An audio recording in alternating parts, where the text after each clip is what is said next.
नमस्कार मित्रों एवं बच्चों, आज मैं आपके सामने कक्षा 7 बाल महाभारत के पाठ 1 देवव्रत को लेकर के आई हूँ।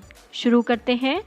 गंगा एक सुंदर युवती का रूप धारण किए नदी के तट पर खड़ी थी। उनके सौंदर्य और नव यौवन ने राजा शांतनु को मोह लिया था। गंगा बोली, शांतनु, आपकी पत्नी होना मुझे स्वीकार है, पर इससे पहले आपको मेरी शर्तें माननी होंगी। क्या आप मेरी शर्तों को मानेंगे? राजा ने उत्तर दिया। राजा ने कहा, अवश्य। राजा शांतनु ने गंगा की सारी शर्तें मान ली और वचन दिया कि वह उनका पूर्ण रूप से पालन करेंगे।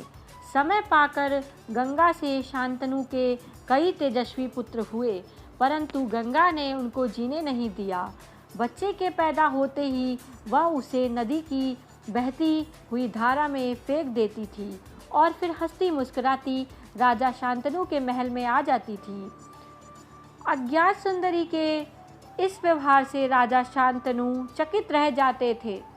उनके आश्चर्य और क्षोभ का पारावार न रहता था। शांतनु वचन दे चुके थे, इस कारण मन मसोस कर रह जाते थे। 7 बच्चों को गंगा ने इसी भांति नदी की धारा में बहा दिया।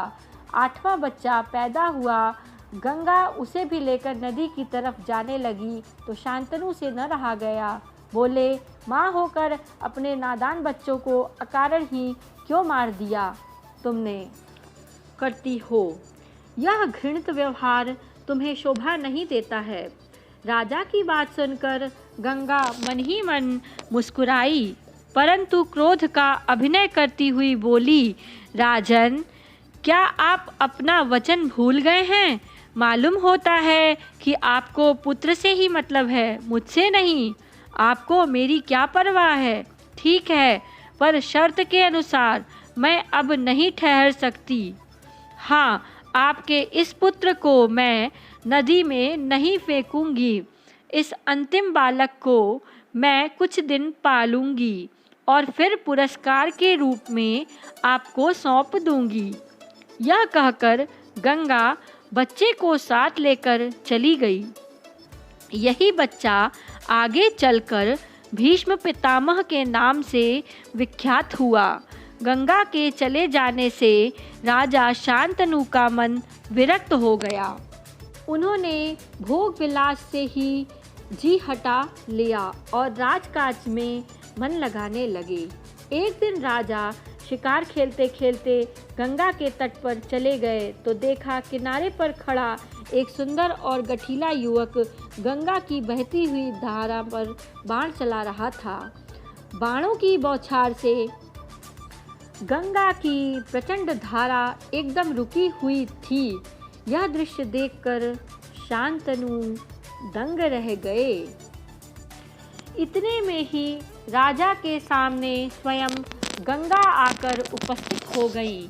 गंगा ने युवक को अपने पास बुलाया और राजा से बोली, राजन, पहचाना मुझे और इस युवक को? यही आपका और मेरा 8वां पुत्र देवव्रत है। महर्षि वशिष्ठ ने इसे शिक्षा दी है। शास्त्र ज्ञान में शुक्राचार्य और रण कौशल में परशुराम ही इसका मुकाबला कर सकते हैं। यह जितना कुशल योद्धा है उतना ही चतुर राजनीतिज्ञ भी है। आपका पुत्र मैं आपको सौंप रही हूँ। अब ले जाइए इसे अपने साथ। गंगा ने देवव्रत का माथा चूमा और आशीर्वाद देकर राजा के साथ उसे विदा कर दिया। नमस्कार दोस्तों एवं मित्रों, आशा करती हूँ कि आपको यह कहानी समझ में आ गई होगी। फिर मिलते हैं एक नए वीडियो के साथ। तब तक के लिए धन्यवाद। मेरे द्वारा आप लोगों को यह पाठ समझ में आ गया हो तो आप लोग मेरे चैनल को लाइक एवं सब्सक्राइब ज़रूर कर दीजिएगा। मैं आप लोगों के लिए ऐसे ही नए नए पाठ को लेकर के आती रहूँगी। बाय बाय मित्रों, नमस्कार।